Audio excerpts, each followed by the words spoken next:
School pickup was at 3:30, Monday to Friday. 3 o'clock if you enjoyed the interparental mingling. I do not enjoy the interparental mingling.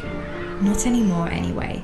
My daughter Millie is totally oblivious to the fact that her mother is a social pariah of massive proportion.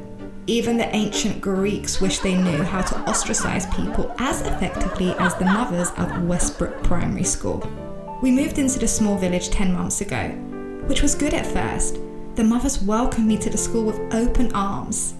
"We should get coffee together before going on the school run," they said. "Your Millie can come over and have sleepovers at ours," they said. And I was even added to the group chat on WhatsApp. For a while, I was accepted and settled into the routine. I would arrive sharply at 3 o'clock for all of the important interparental mingling. We should share news, gossip, and discuss our little monsters until they bounded out of their classrooms with their art projects. I had made what I believed to be good friends. There were a few fathers that I really hit it off with too. I'd always got along with my friends' husbands, and I never once had any indication that I was unliked. Until Jane, the grand unelected leader for the mothers, found my digital footprint. To make money, I have an OnlyFans account.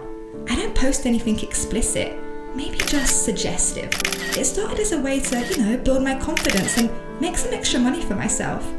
Then I unexpectedly got popular and now I create content full time. Just lingerie shoots, nothing crazy. But the mothers decided this was wholly inappropriate and absolutely awful. They began being distant from me. My happy hellos were met with tight-lipped smiles or dismissive tones. I was removed from the group chat without warning, and when I confronted Jane, I was provided with little explanation. She said, "We just think it's for the best. We'll see you in the yard." I was gobsmacked. The fathers continued to talk to me, which was a relief, but every time I engaged with them, the other mothers would give me a side-eye glance and scowls. It didn't take a genius to put two and two together. The gossip circle had decided that I was a threat. I was their other woman, and the one that would steal their husbands away, their enemy. And I knew Jane was to blame. She was the source of this hate. I had previously got along with her and her husband Gareth. Well, we all know that Gareth was kicked out of his last job because he was found fondling his secretary in the cleaning cupboard during a Christmas party. But I was always polite to him. I just don't understand what I did to deserve this treatment. Simply having the audacity to be comfortable with my own body. It was a madness, but the pettiness of the pickup social landscape never ceased to amaze me. What they didn't know was that my incredible, beautiful, and perfect husband David was away. I had mentioned him, of course, but because they had never met him, their short attention spans probably forgot he even existed. But he was living in New York temporarily for business. I missed him dearly, and would never even entertain the idea of sleeping around. That's not what the other mothers think though. It angered me.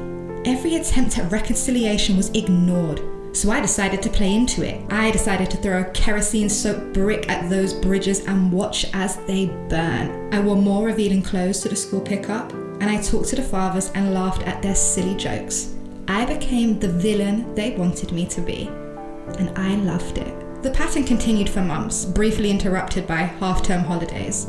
Then one blissful day, David returned home. His time in New York was over and we could be a happy family again. He slipped into domestic life seamlessly, and I was over the moon that he was finally home. That wasn't until he started doing the school run. He would come home with Millie so happy and giddy. "The other mothers at the pickup area are so lovely," he would say. I didn't think much of it.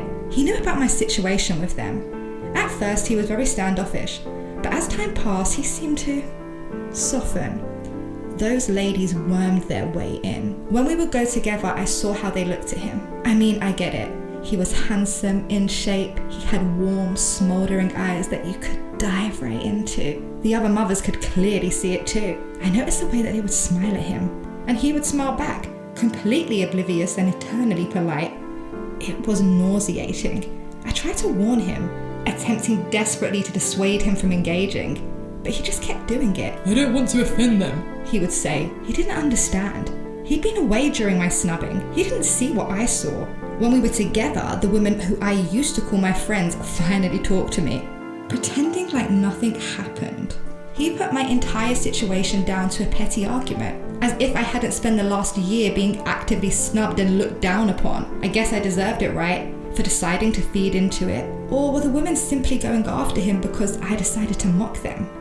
I don't know. I don't even know what I'm going to do about it anymore. David sympathizes, but he thinks I'm crazy. Am I just being paranoid? For now, I've decided to pick up Minnie solo. David keeps insisting on doing it, but if anything, it makes me feel worse about him going. Am I going crazy? Am I feeding right into their hands? I don't know.